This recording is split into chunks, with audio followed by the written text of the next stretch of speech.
Well, I want to welcome everybody to the town hall here tonight. It's really great to see so many people interested and here to participate and uh, to listen to the exciting news that we have for our synagogue. You know, in looking back, uh, it's a strange time to be talking about renovation of a building when we haven't been in it for 10 months. Um, and I recognize that. But what's really kind of beautiful to think about is that while we haven't been in the building, that our synagogue has really mattered so much over the last year. And there's a lot that we can take pride in. First of all, the Bethel staff has just done a tremendous job of staying on top of everything and working together and trying to be there for you, the congregation, as much as possible.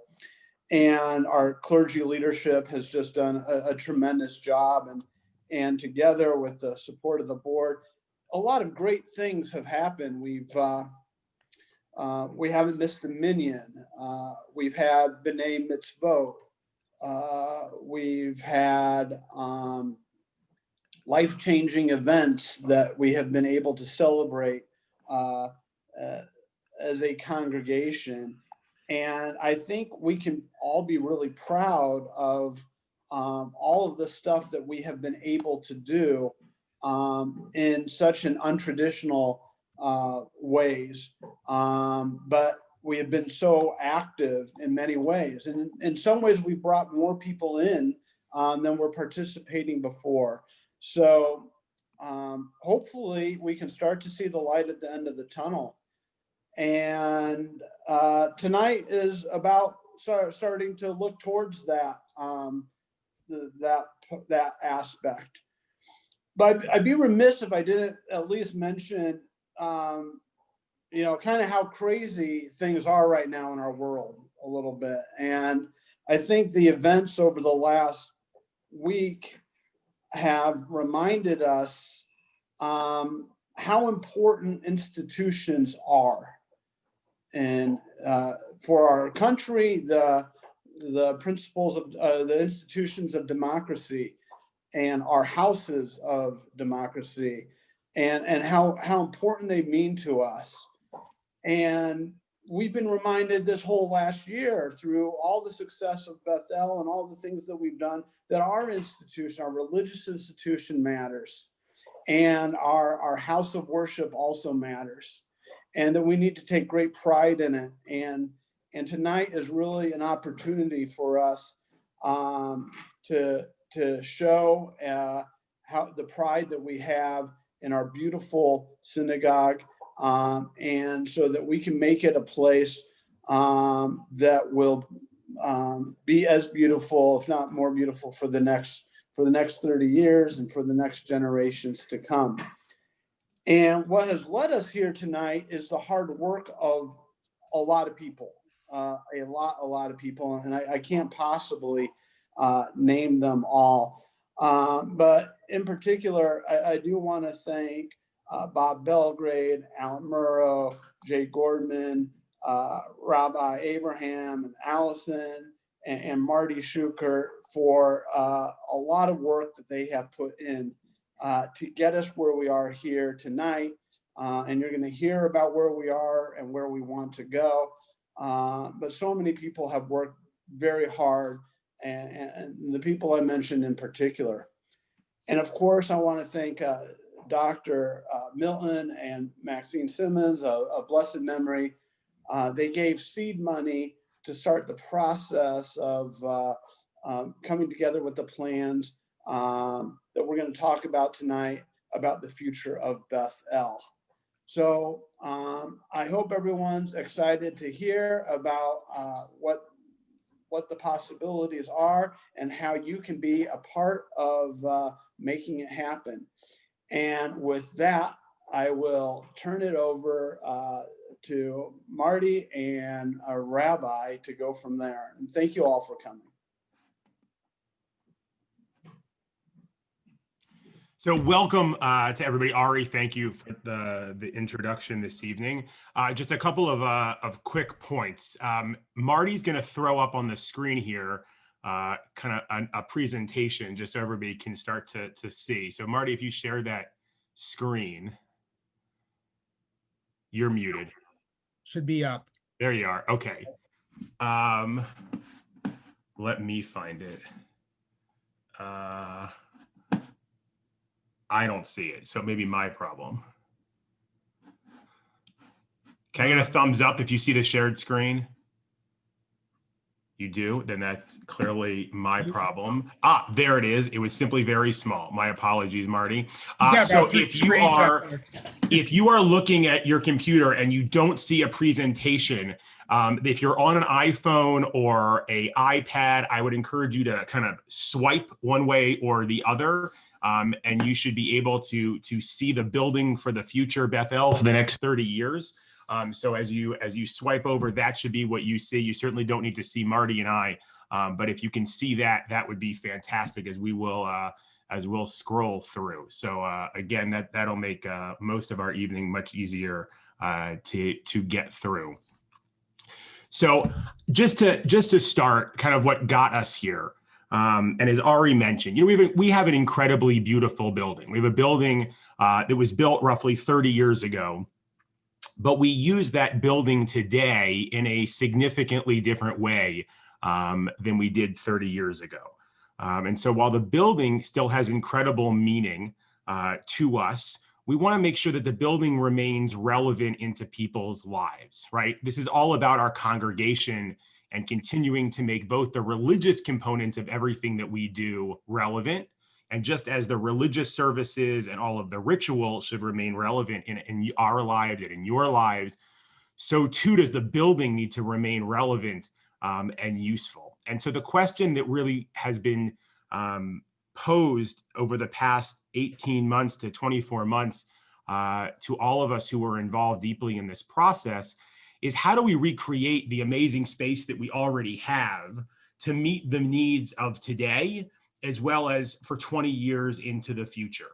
And the guiding principle that we have gone through that entire process, from top to bottom, and we'll get into some of course the details, but really what has been the crux of everything that we've leaned on has come back to this idea of, how do we redesign, how do we reimagine Bethel so that it works for our grandchildren, and yet at the same time it respects our grandparents, right? How do we do that? How do we build a synagogue? How do we reimagine a space that can do that?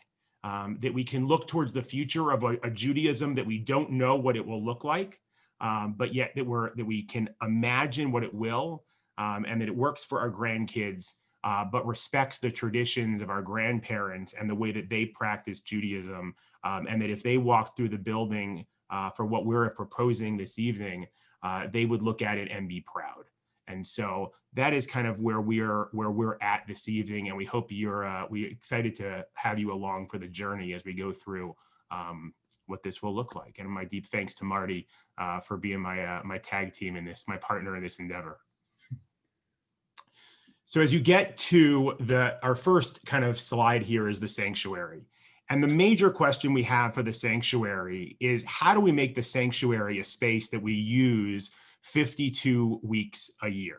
Right now, for those of you who are, attending, and again, of course, putting aside COVID, so back ourselves up, 10 or 11 months, the reality of the situation is that we are not, most times, we are in the chapel, with the exception of a bar bat mitzvah, with the exception of, God forbid, unfortunately, a funeral, for weddings, for happy occasions.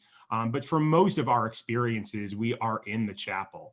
And that was never the reason, from all of the history that I've been able to ascertain, that was never the reason that the chapel was created. And we'll get to that in a few minutes. But the sanctuary is really the crown jewel of Bethel Synagogue. It is a beautiful space. And so the question that we took to RDG and to Marty and to his team was to say, how do we take this beautiful room that we have, and how do we make it feel a bit smaller? How do we make it so that we're able to use this on a typical Shabbat morning with 60 to 70 people? How do we make it feel intimate on the Hagim, for Passover, for Sukkot, for other festivals? But at the same time, we can certainly use it when we have the bar bat mitzvah. We can certainly use it when we have the high holidays.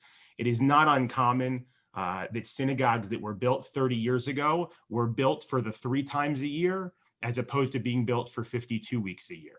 And so synagogues now are paying the price for that in so many ways, and trying to kind of go backwards, because we really want to create a space that works for 52 weeks a year, that we can then also adjust for those other major occasions that we have. And so I'm going to let Marty speak a little bit about that process.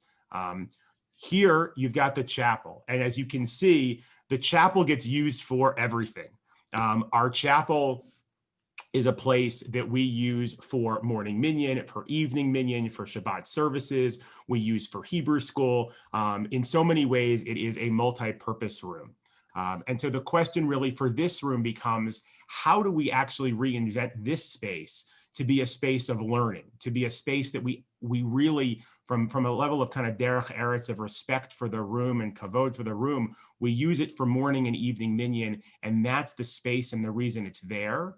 And then attached to this, which we'll talk about in a little bit, the idea of having a library. When you tell most folks when they walk into Bethel Synagogue today that we're using the library for something, they are totally clueless to the idea that we have a library. The library is the space that ends up being called a boardroom. It's where we mostly have those meetings for the executive board, for any type of religious life committee meeting, and so forth and so on, down behind next to my office. But the whole hope would be is that we can leverage the fact that Judaism is an institution that is built on books. We're a people that is built on being able to be together, to be able to study together, to be able to schmooze together. And this, the hope would be, is that we create a space that enables us to do that, as opposed to hiding in the back corner a library. We put that front and center because I think that is who we are, and also goes to the mission of who we are as a synagogue. You can see the process, as I mentioned, kind of starting almost 2 years ago. You can see this process going on starting in October of 2018, of a space review, and kind of going through until today, of how this process has gone on. And it really was very holistic, which was, we didn't just want to look at the carpet. We wanted to be able to say to ourselves, wait a second, how do we use the building today? Let's take a look at it from 50,000 feet. And so we put together an incredible building committee that I owe a huge debt of gratitude to, that's listed here. And then what we ended up doing was we ended up putting together focus groups and stakeholder subcommittees in these pillars that you see, from religious life, social and events, education, administration, kitchen, and infrastructure. And we looked at the building of how do we use the building today in 2020 into 2021? How are we using the building?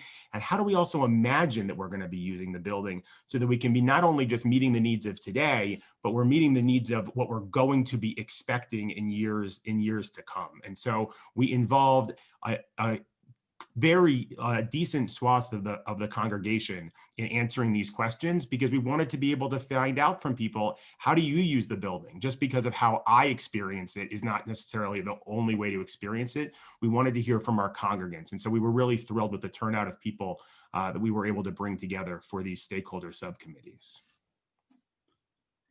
So now we get to the actual building. The rabbi has really done a great job of establishing the overall vision and the reason for the project. But now, what do we do? First of all, we have the great experience of living in a building for 30 years, and that experience tells us, gives us a great appreciation for its architecture. It's a building that's weathered the 3 decades very well. I can't, it's a digression, but I can't help but remembering when I was in 2nd grade Talmud Torah in the old building on 49th and Farnham. The building that we were in, which was a 1949 edition, was 8 years old at the time, and we, the kids, always thought of it as being an old building because it looked like an old building. Bethel doesn't look like an old building, and so the basic design and its integrity and its beauty is a strong foundation to adapt. But there are things that we see that that could be improved. They deal with circulation, with the size of the sanctuary, which was built for one program in 1990, but now has to adapt to a different program. Same thing with the chapel, with the educational spaces, with some of the relationships.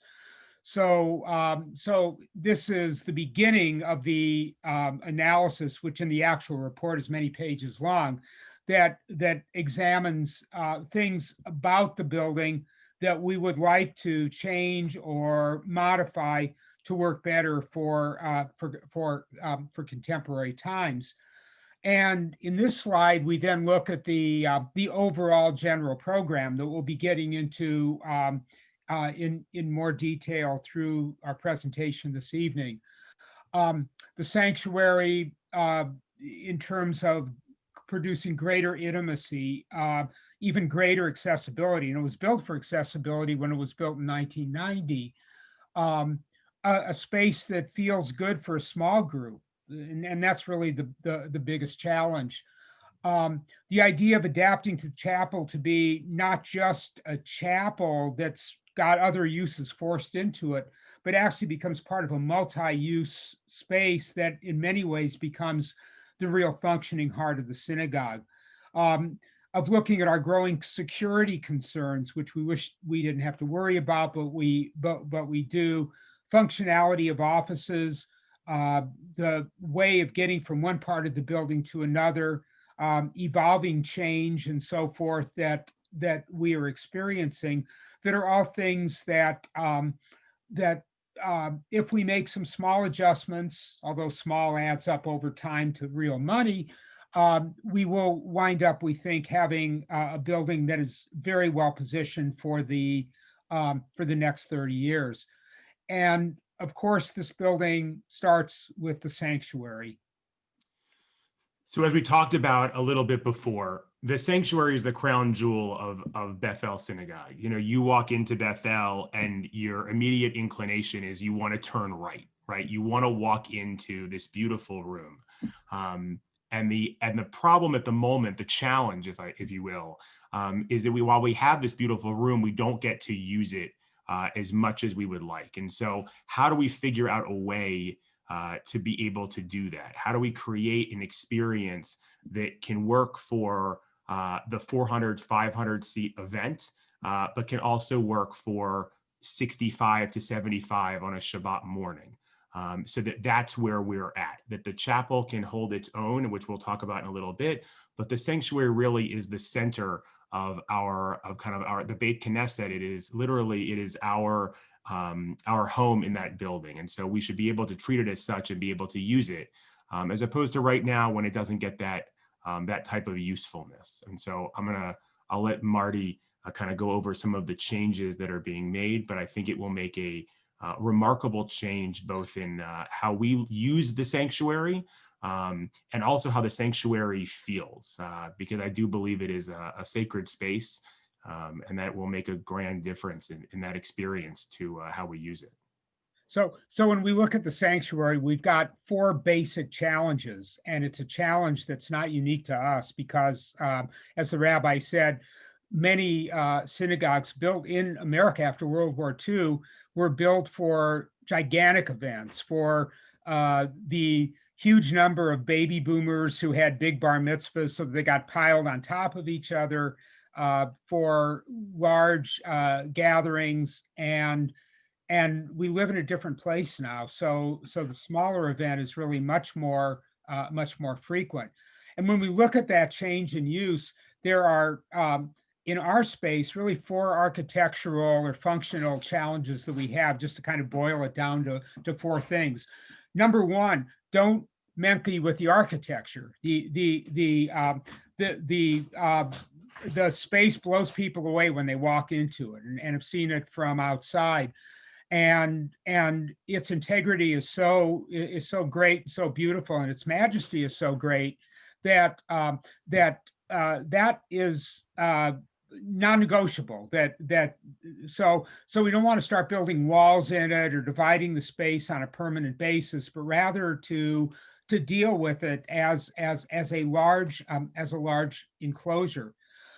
Number two is to make it even more accessible than it is now. So although you may not necessarily notice it, there's about an 18-inch differential from the high part of the bima, or the high part of the entrance into the sanctuary, and the low part, and that's 3 steps, and 3 steps can be pretty difficult for people.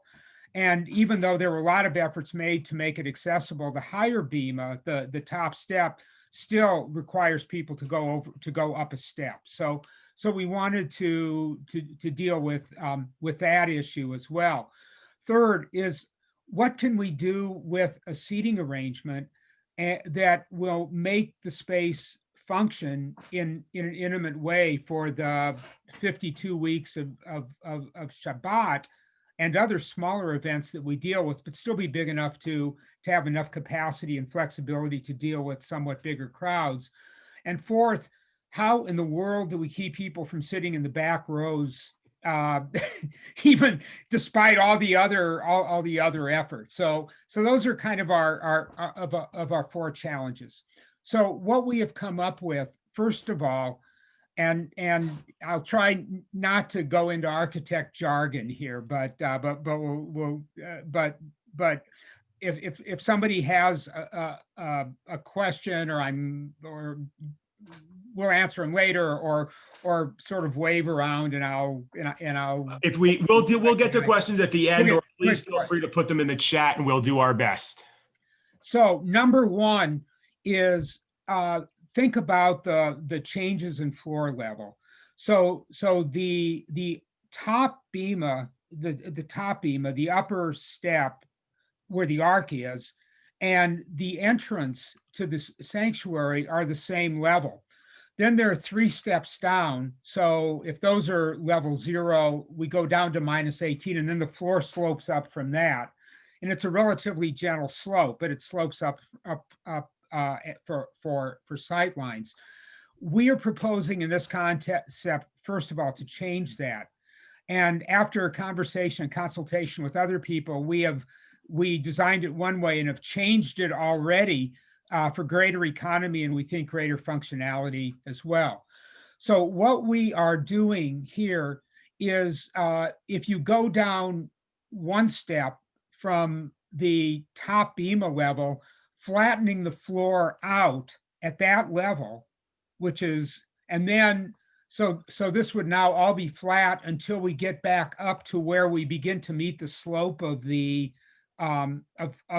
sanctuary floor again. So this entire area, which corresponds to about the number of rows that we have in the chapel, so people are kind of used to a flat floor, is actually all flat in this concept. There's only 1 step now instead of 3 to get to the upper level, and those are easily negotiable by a ramp on one side.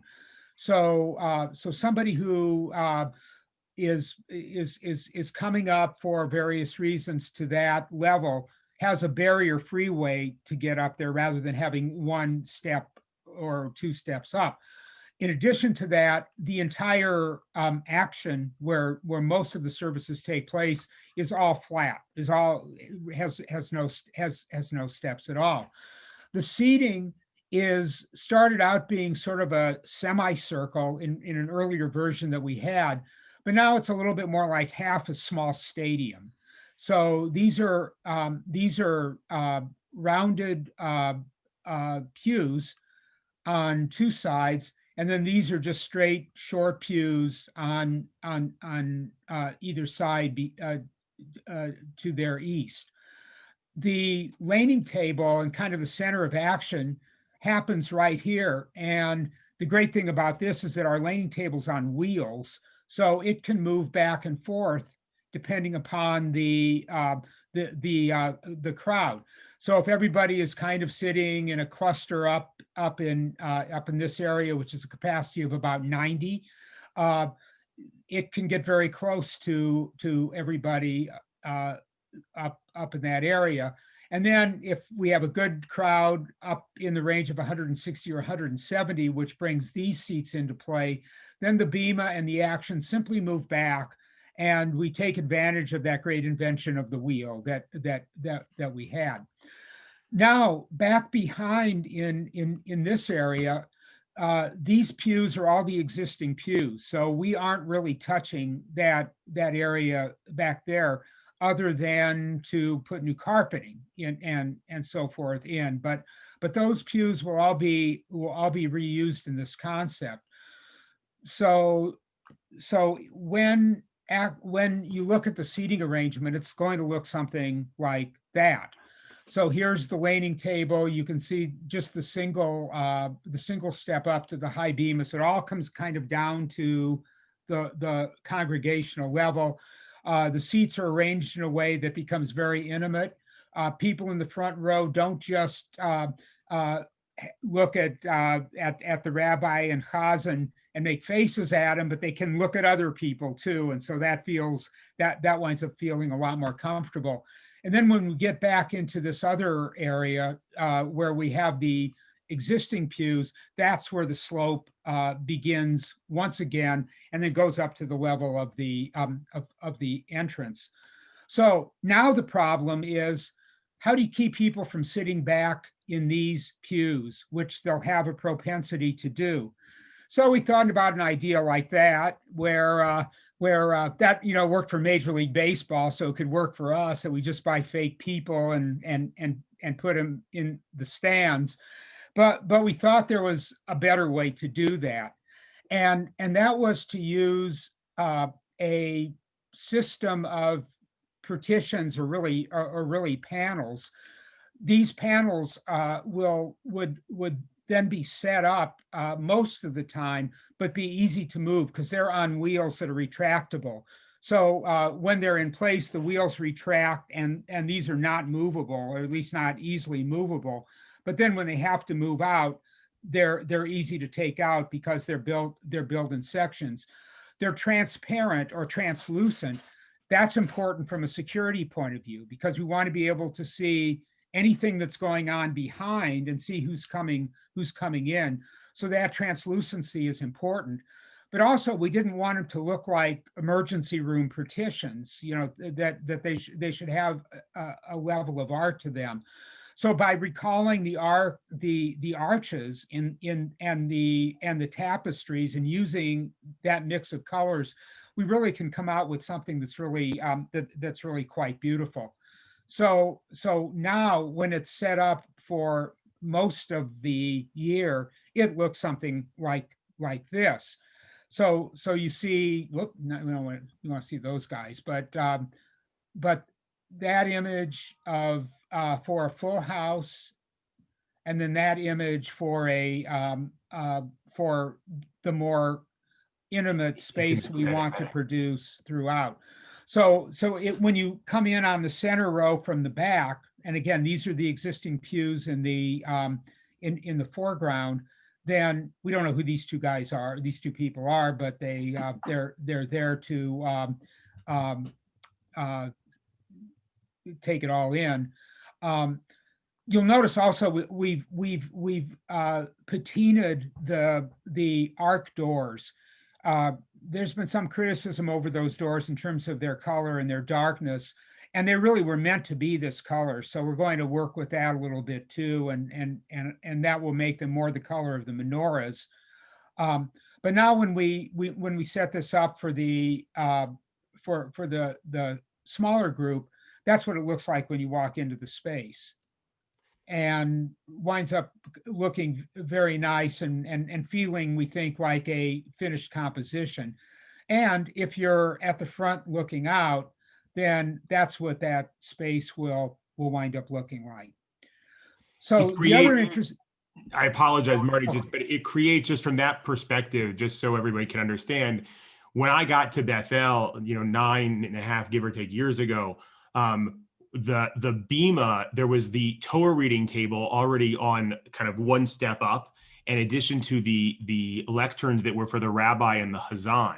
And those were even another 4 or 5 feet back.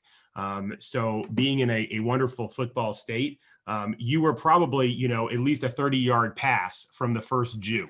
And that's not exactly what you're ideally working with, because you want the intimacy, right? You want to be able to give the sermon and feel, are people getting it? Are they not getting it? When the Hazen's davening so beautifully, like, he wants to hear the people around him davening with him and adding, raising the sparks in the room. And distance isn't good. Distance causes that relationship to, in some ways, to be fractured. And so what this does for us is this creates that intimacy, that, by the way, it's only kind of funny because, and Marty can see this at greater length at a different time, but we ran away from this in synagogue architecture. This is how synagogues used to be built. Oddly enough, we ran away from it for many years to being frontal and in many ways like churches, which is perfectly fine. But we're going back to our roots in this because it actually has worked for our history. And we've done it, I think, in a really very respectful way to the way the building was originally built. And also back to our roots in how synagogues in some ways were built and worked for many generations. Excuse me, Marty. Thank you. Yeah, no. And it's true that the frontal sanctuary dates from the early 19th century with reform, when Reform Judaism got started and began to follow the image of a Protestant church. But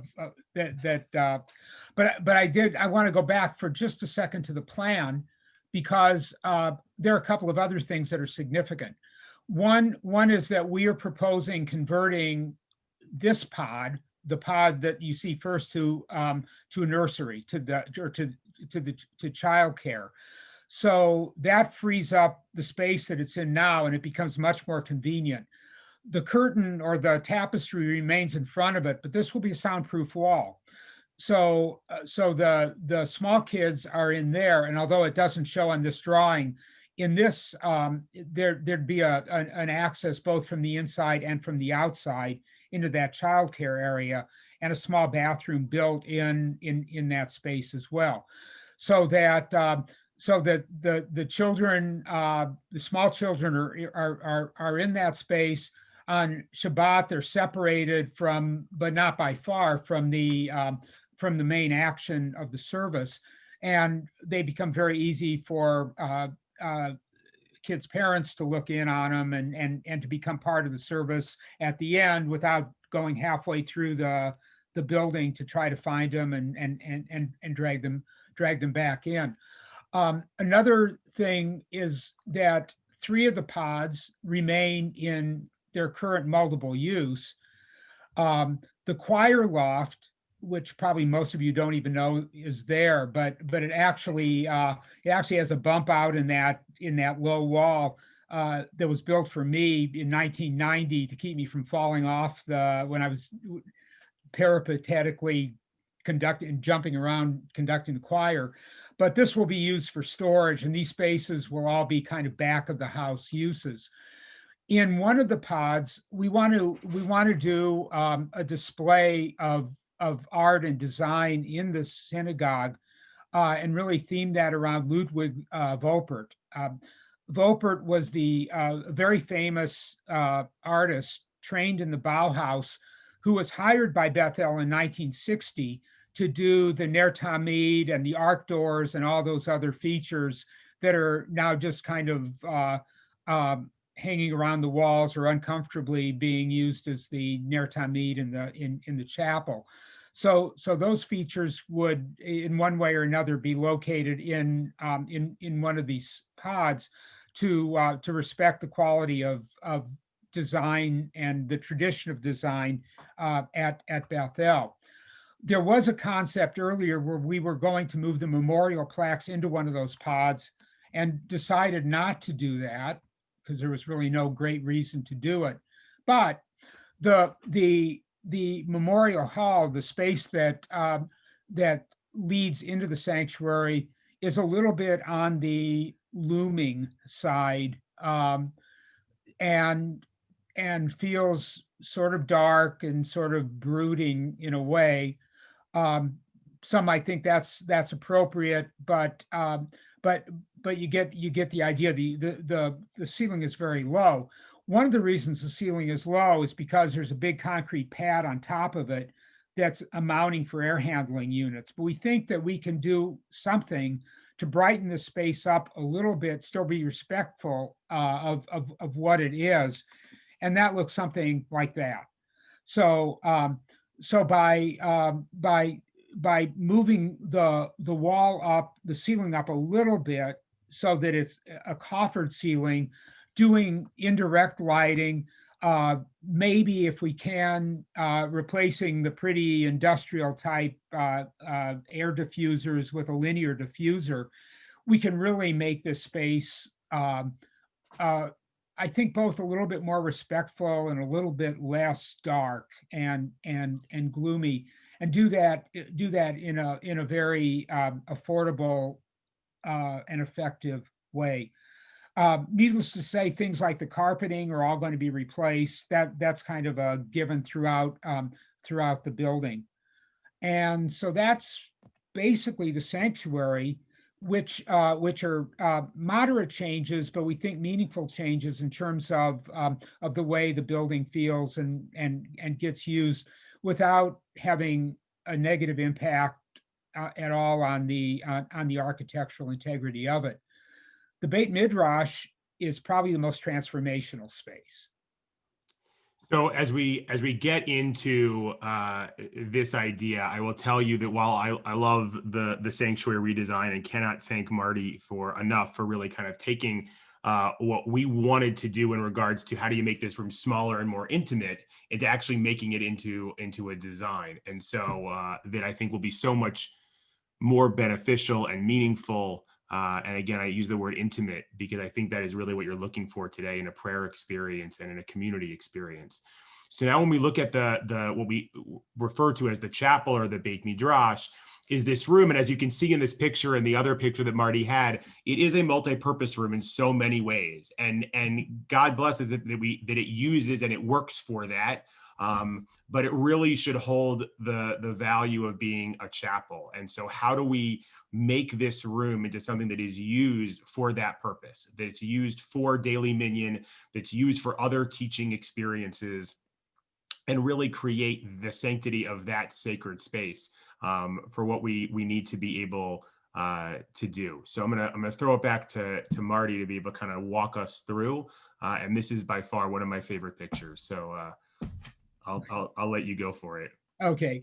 Well, we did, the rabbi knows this space very well, but when we did a master plan several years ago for B'nai Emunah in St. Louis, people said, you really ought to see Adas Israel in Washington. They did an interesting thing with their chapel.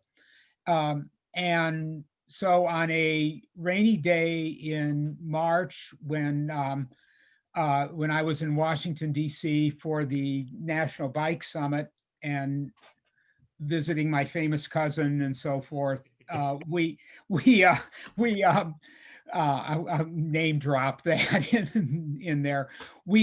I had a chance to ride my bike on a very rainy day over to Adas and saw what they had done and just was blown away by it. It is, so they took the chapel, combined it with the function of their library, a coffee bar, a lounge, a place for study, and call it the Beit Midrash. And I thought that it was such a profound reimagining of what a chapel is, but is exactly what a chapel wants to be. That I thought it was something that B'nai Emunah needed, and it certainly feels like something that we needed as well. So here's what we've come up with. We create this space by filling in the little void that right now is basically a swamp. It just it's a place where water collects. That and doing a piece of infill. So the existing the existing wall, the existing exterior wall goes like this right now. And that gets filled in with new building. That it connects the chapel with the meeting room. I don't know whether it's A, B, C, or D, but the meeting room that's got the coffee bar in it, and gives us the chance of having these function together as a combined chapel, library, conference space that then leads back out to the community court. And it becomes tremendously functional. By doing flexible walls, we can actually configure this so that there could be 3 different things going on at one time in that space, as long as they're not too noisy, not bother each other. And then something else new has emerged, and that is the possibility of that we now have learned through the pandemic of having a room set up as a Zoom room, as being electronically set up for virtual classes and even performances.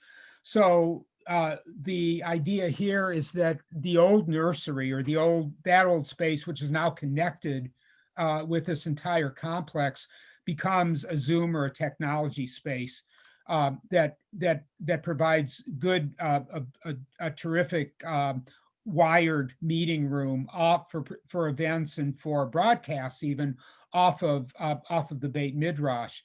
The current bathrooms would be converted to storage area, which we desperately need in this area.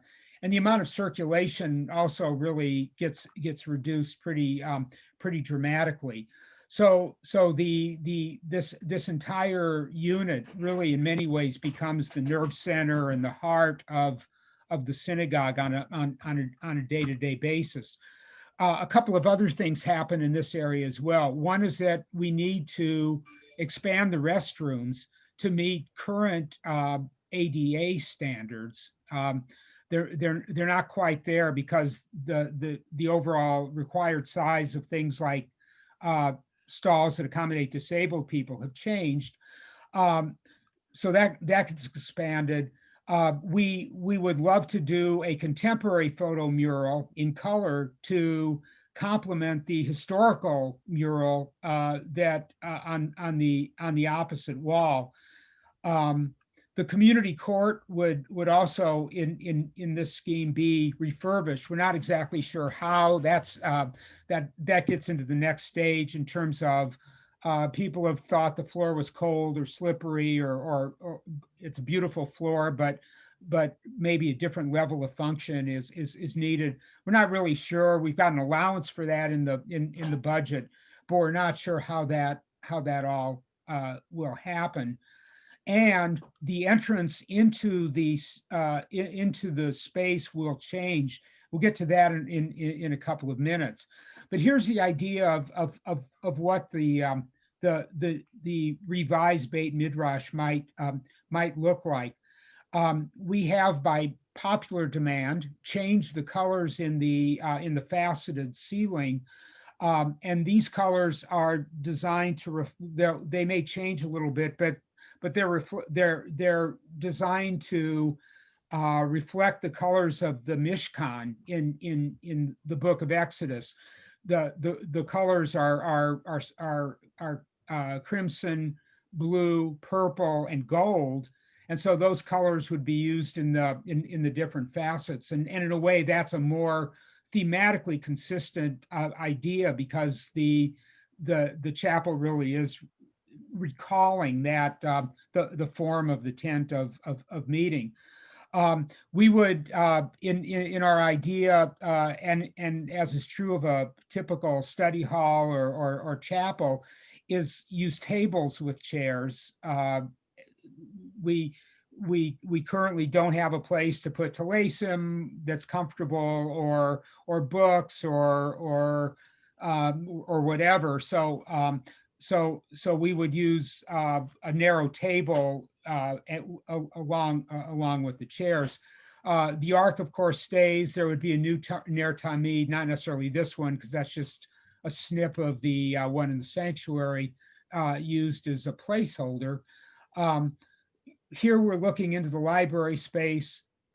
We are would be very likely to have a movable or flexible partition here and on the opposite wall. So here we're looking at a little bit different angle. And now in the library and study space.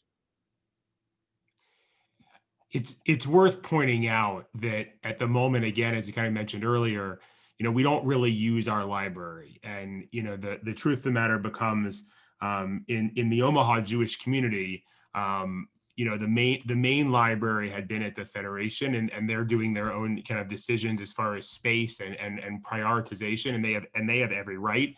And I think for us as a synagogue, we have every right to say, books are our history. Books are kind of what are built our Judaism and our religious tradition. The other part to this is not only, as Marty said so beautifully, you've got the pocket walls that'll be in there as far as the air walls so that you can have multiple things going on, but it's also neat that it's multifaceted of what can be actually accomplished. You could have people having a conversation, I love the Hazen dearly, but parents mostly, when they come to drop off a student for a B'nai Mitzvah lesson, it's usually not a participatory sport in that regard, right? But when you drop your kid off at the JCC to play basketball, it's not uncommon that maybe you sit downstairs and you watch them play. Well, here, you have the opportunity that you could sit here, turn on the Wi-Fi, and you could go and do some work, right? You can be in the building. And as we all know, there's so much power in just being in the building. There's osmosis, kind of there's just power in the walls of what people will come to learn and to see and to find compelling.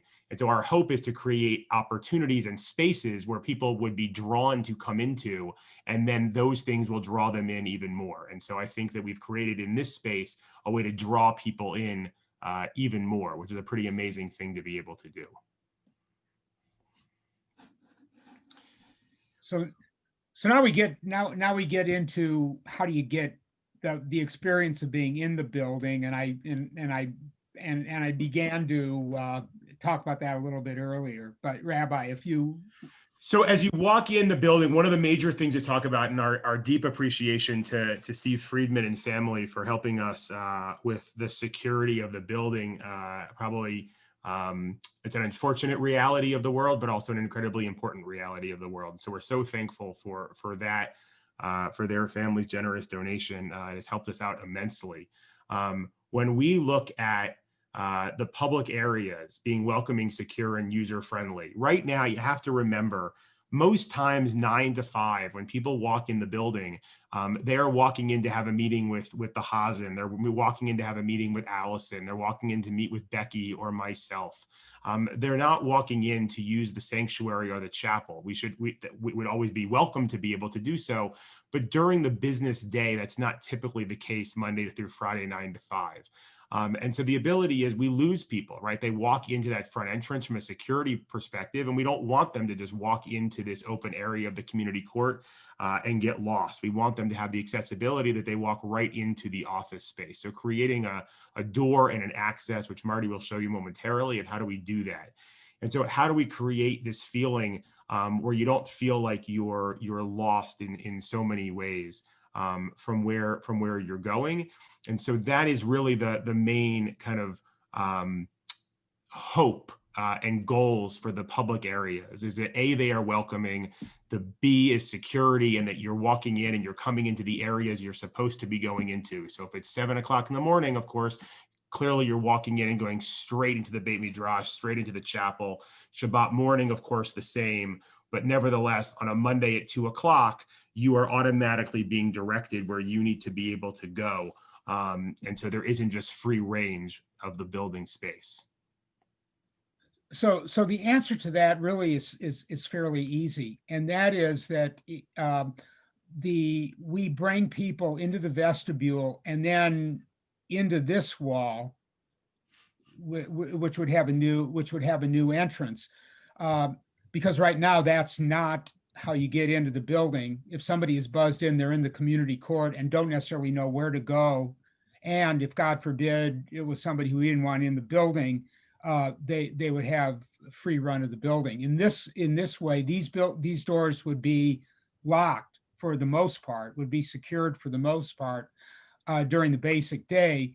People would come into the vestibule, come into a reception area where there's then the receptionist and some other workstations, and provides really a much more kind of managed and secure way of coming in.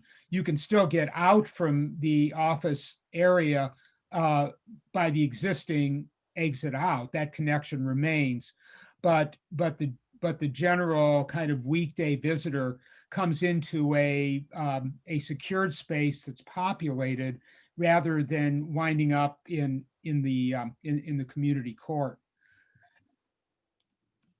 And we'll talk a little bit more about that, about the office areas in a minute. So as we look at the social hall and event space and kind of both the functionality, the quality, and renewal, this is an incredible space, and we use the social hall for so many different things, for everything that we do. You can see in this picture, we have an educator who's teaching in the annex. We use the social hall for meals. We use this space for everything under the sun. And in so many ways, over the past 30 years, there's also just the idea of being able to bring it up to our 2021 standards of what we should be able to expect. And in addition, for those who have seen this space, as I have, which I've been blessed to be able to do for a number of different weddings, this room is beautiful. And really, when it is done up and things are done to this room, it absolutely looks tremendous. And so I think that we have an obligation to the congregation and kind of to future use to kind of bring this up to speed, especially if we're doing the same to the rest of the building. There is so much kind of beauty and power that can be used into this room as well, to make it also more user friendly. So I'll turn it back to Marty for. Sorry, you're seeing my screen, so you saw that I had opened the chat. Okay, so it's interesting. There will be significant upgrades of finishes in the social hall, carpeting, maybe colors, lighting, things like that. At this stage, and that's a master planning stage, we say we're going to do that, but the actual interior design comes later on. So if you don't see renderings of what a social hall might look like, that's why. Those will come later, but typically at a master planning stage, we're more concerned about the kind of overall concept and flow of the building. But an important thing about the social hall that relates to functionality and a lot of other things too is the circulation, because as those of you who are habitual users of the buildings know, generally to get from the front to the back, you wind up either going through the social hall, which was not the intention, and maybe winding up getting sculled by some kids playing basketball or something like that, or you wind up going through the office, which is also not the intention, but because an office corridor should have a certain amount of privacy. There are people there who may be there for private reasons, or for study, or for a meeting, or something of that sort. And I know that we have a tendency, and I'm guilty of this myself, of going by the rabbi's office or the cousin's office and sort of peeking in to see who's in there and what they're doing, which is none of my business. So you all do it. So what we're suggesting here is the creation of a main street, of a main corridor that goes around the social hall, that's basically made by taking the area under the social hall soffit. The soffit is kind of the lower area that has a duct in it around the perimeter of the social hall, and making that circulation, which then comes back out to the educational area and to the west court. That means that you can now get through from the main part of the building to the education wing, from one side to the other, without going through somebody else's territory. and that we think is a very is a very useful thing. Probably this partition is getting worn out, needs to be replaced. We know people have had problems with what we call the folding or blinker doors between the court and the social hall. So we'll probably replace those as well, so that people don't get their fingers caught in them. But so there'll be significant differences. Another interesting thing that we're looking at is there a practical way of bringing natural light into the social hall? And there are some new inventions and new techniques, light tubes and linear skylights and things like that, that might be able to make that happen, and fit between and without disturbing the structure of the social hall that's holding the roof up.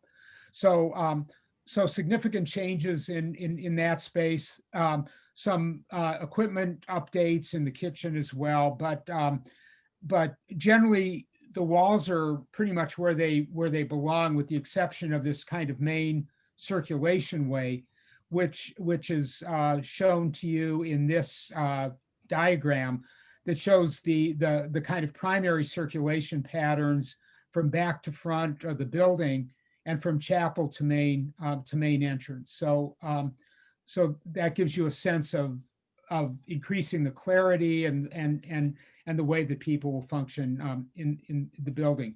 By the way, I noticed that there was a question about in the chat room just a minute ago about security of this entrance between community court and offices. Yes, that is also lockable. So so The goal would be anytime 9 to 5, if you will, or non-minion and non-Shabbat morning, of course, when there's office staff. The second set of doors, I can't, of course, point and you see that, but there is, of course, the first set of doors, and then there's a second set of doors. So the second set of doors during a normal weekday would be locked. Right. So what the goal would be is that they have to turn left. And that door would also be a buzzed door to allow people in. And if for some reason the person who walks in that first set of doors is not who we want to be in there, we're blessed with the new security system that we can hit a button and it will lock those doors like you're in a bank. And so all of those doors would be locked immediately from the press of a button. So security is certainly a very high priority, unfortunately, but because of the world we live in, we've taken those measures. And then of course on Shabbat or weekday morning minyan, weekday evening minyan and Shabbat, those second doors are open, but we'd also be able to then lock the office doors, because if you wanted to go to the other side of the building, if you wanted to go to the education wing for a program going on down there, this new kind of corridor has created a space for you to be able to walk down there. We don't need to be able to let you just walk through the offices to be able to get down there. Which is how things work right now, which is I think a really welcome addition to how the building would operate and run, because we are moving back and forth quite often, and so I think this would be a welcome addition to how we normally function right now in the building. what you might ask, well, why is it doing this? Why isn't it just going straight? Well, there's a big electrical box right there, so there are things you have to work around sometimes and just kind of make the best of it. So we figured we'd make a wide point in the hallway and stick a couch in it, and it would that would be a little oasis in the corridor. So now we get to the offices, and the offices are not the headliners, but they're pretty important because they're the most populated space in the building. So again, I mean, to jump through here again, I think to Marty's point, this is not the sexiest part of the building, but it is what a number of people, including many of yourself, in your experiences, you walk into. And so, of course, we've talked about the doors, but also just making them more functional in their space. And this also goes hand in hand with what goes on with that main hallway. Of having things work. So I think that these two things, both the hallway and the office area, really go hand in hand. And again, this is just as much of a conversation piece in some ways as like the sanctuary or the chapel, of how things worked 30 years ago versus how we function as a synagogue today to make things as functional as possible. One thing that gets kind of cool though is that by building this Main Street hallway, we actually pick up some space we pick up functional space in the educational offices and in the old library space. So as part of the process, we spent an interesting couple of hours with the kids, with the Kadima and USY kids, and talked about different places where the youth lounge might want to be that isn't quite right at the front door and mostly isn't quite so cold. And we got pretty excited about this area, which is partially the multi-purpose room and partially the current library. Excited because it's got its own kind of outdoor space. It's in the younger person's end of the building, but not with, as they said, the little kids. They didn't want to be associated with being all grown up and all that stuff. And they wanted alcoves, so they didn't just want a single space, but they wanted sort of little nooks and crannies in the space, which is so we can do that by the added space we're picking up in what's now a hallway, and kind of fooling around with these walls and providing adjacency to adult supervision, but a certain amount of privacy and a certain amount of outdoor exposure as well. We also can create a second small meeting room out of the remainder of the remainder of the library. We were able to make a small change in the size of the Judaica shop, pick up an office, do some smaller offices in what's now the seating area, and be able to accommodate our current staff, and even with some expansion in a pretty comfortable way. So again, this is mostly functional stuff, but we think provides the kids with a much better place that's got good outdoor exposure, good supervision as well, and good communication with the rest of the building.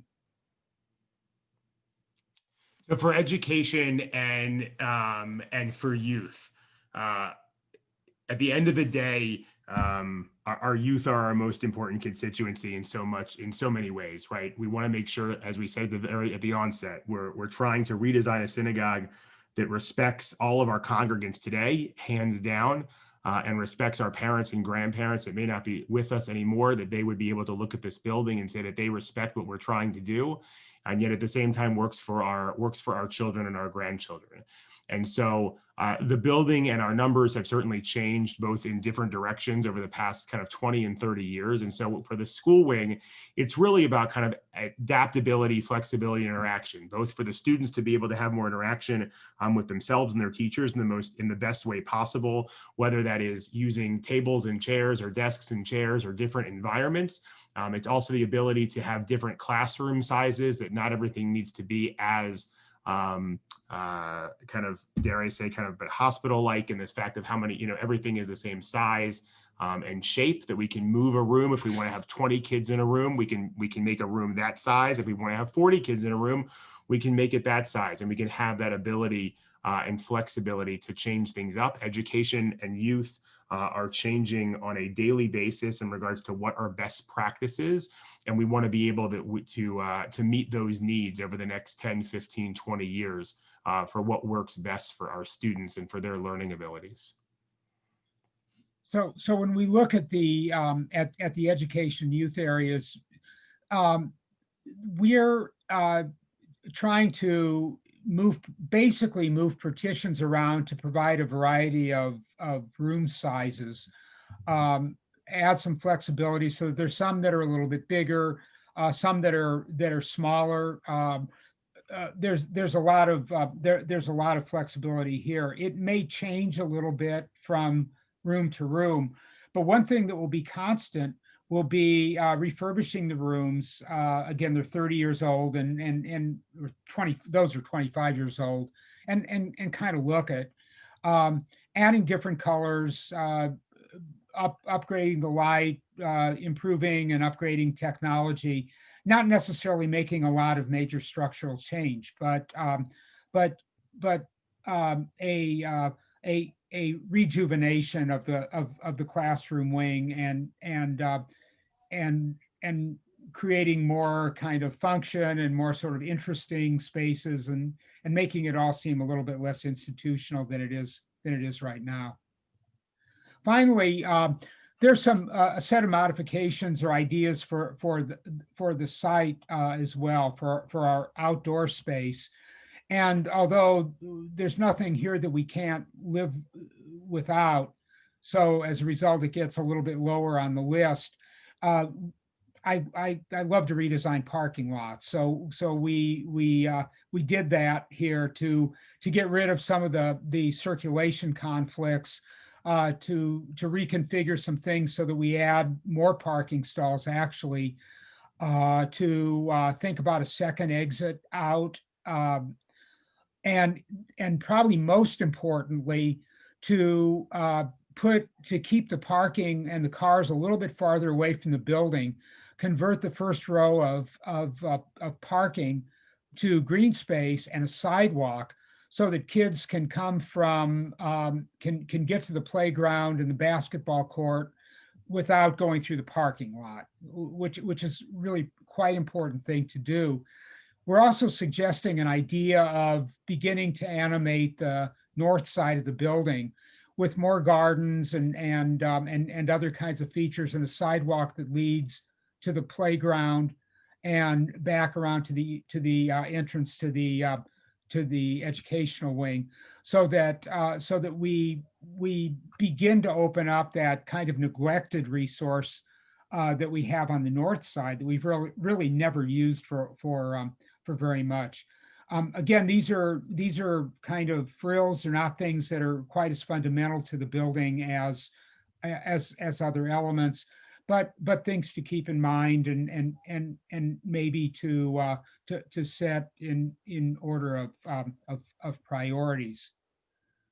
So finally, we get to what does it cost, and this is where we don't want to be. But we have been working through very carefully and in a very cost-conscious way with a contractor, initially a couple of contractors, now our selected contractor, and really have a very good handle on where we are at each step of the way. So with that, I will turn it back over to the rabbi who and will show you how this all works from here on out as we talk about money. So my deepest thanks to Marty and to his team over at RDG for this is a labor of love to be able to put all of this together and to put our thoughts. I appreciate all the questions and all the direct messages. I hope I've been able to answer those as we've been going through to the best of my ability. And again, as I'm going to welcome in Jay Gordman, our immediate past president, who is the chair of this building campaign and helping us put this together. But just kind of last but not least, we're really trying to reimagine. Nothing here is all in stone. Pardon maybe the pun from the previous image. But we're really trying to redesign. There's always, we will talk about the ideas of if questions and concerns and thoughts, which of course we want. This is your building and your space. But we want to be able to create a space that works for the next generation of Jews at Bethel Synagogue and also works for us today. And so we believe in our hearts that we're doing that, and we want your input and your thoughts in that process. So with that, it's my honor to throw it over to Jay Gordman. Thank you, Rabbi. I appreciate you and Marty running through the combined project and sharing the latest, and it's very exciting. I also would like to acknowledge Bob Belgrade and Alan Moreau and their work on the project the last 2 years. And without them, this would really still be an idea on a sheet of paper. And so I want to thank them for all their help. Also, thank all of you for joining tonight. I know it's exciting to see the project and all the plans and all the pictures and the latest.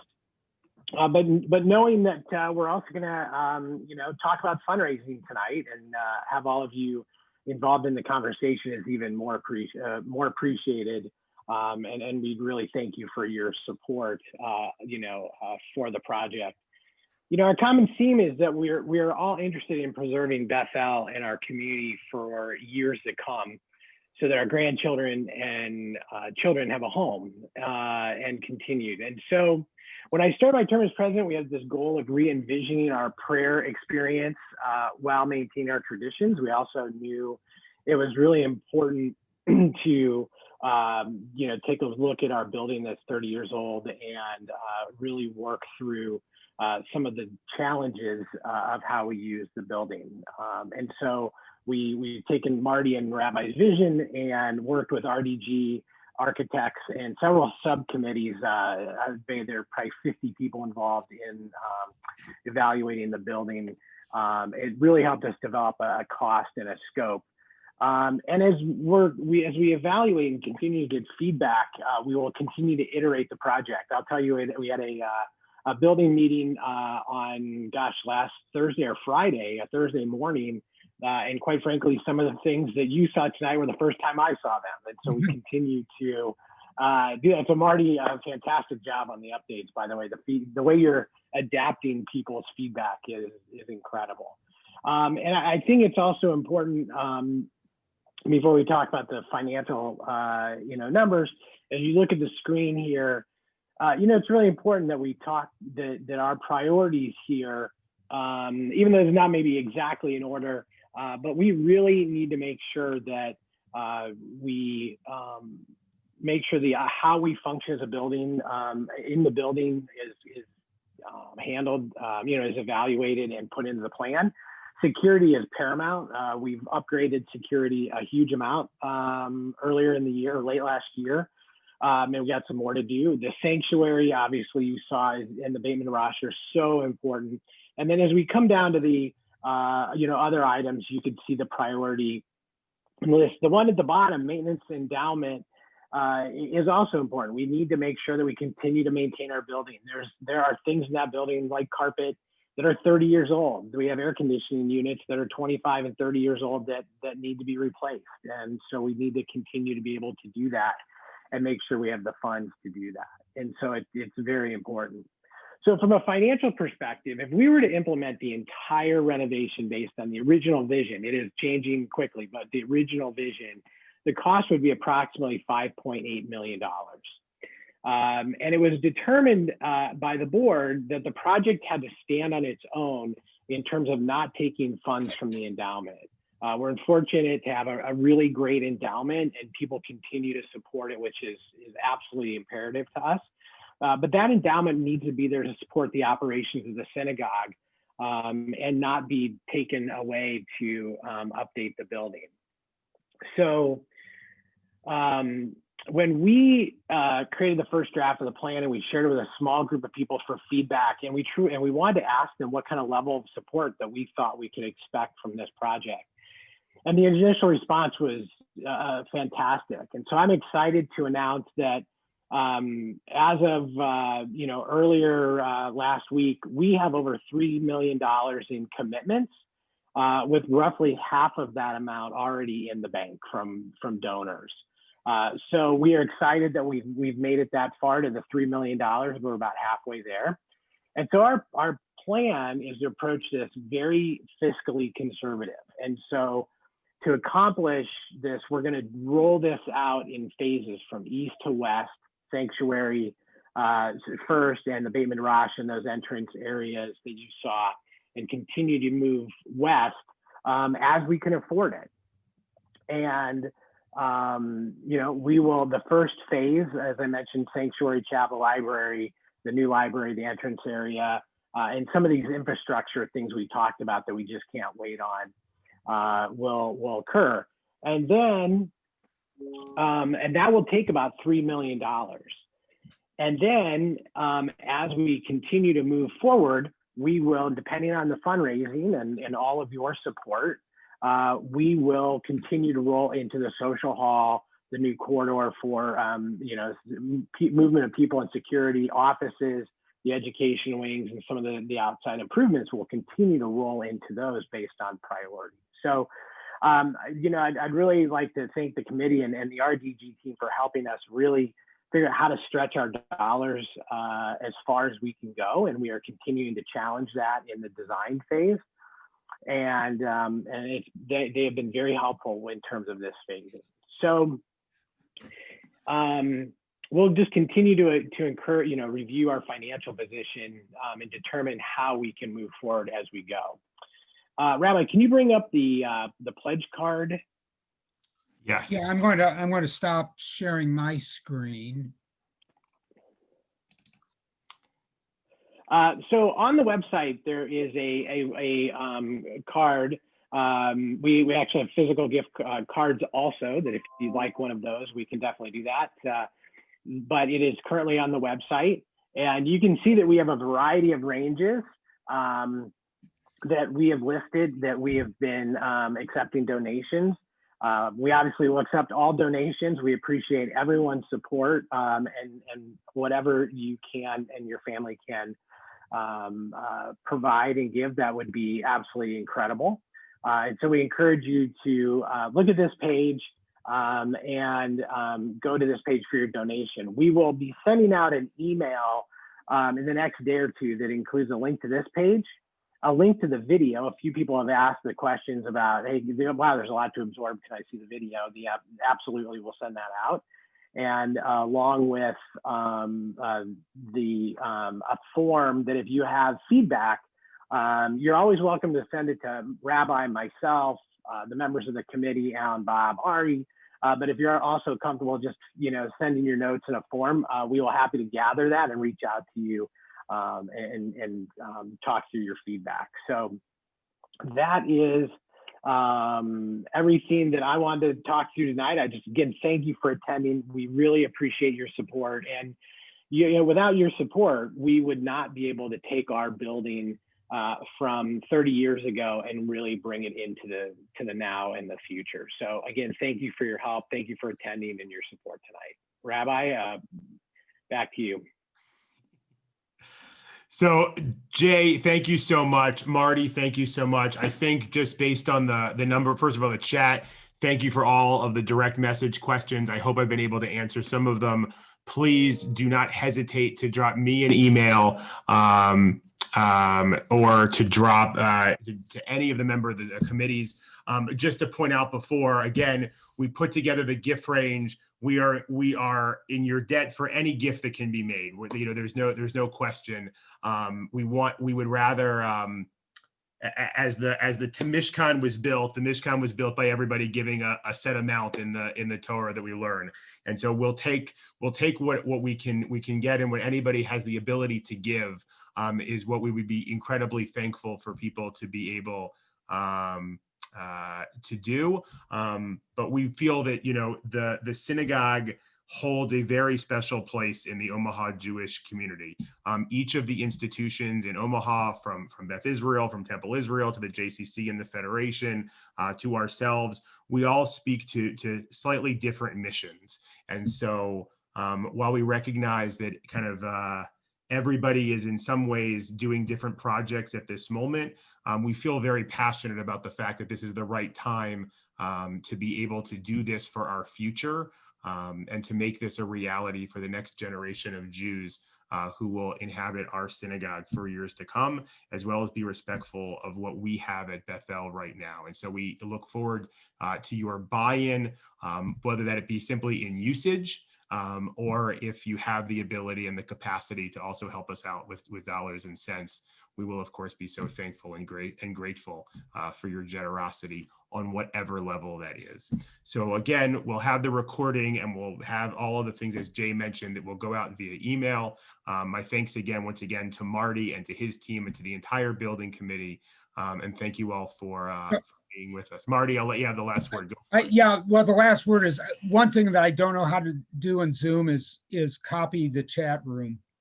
I will see. I will do my best before we end this to be able to figure that part out.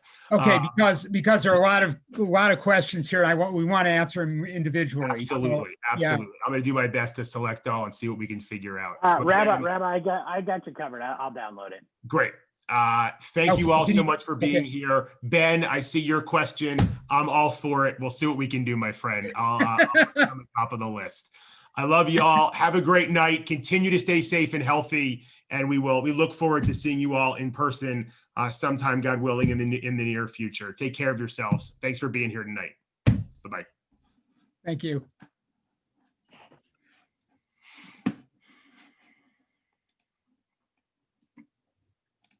If you'd like to unmute and say hi, by all means. Have a wonderful evening, everyone. All right, how do we? Hey, Rabbi, how's it? You guys are awesome, guys. You two are awesome.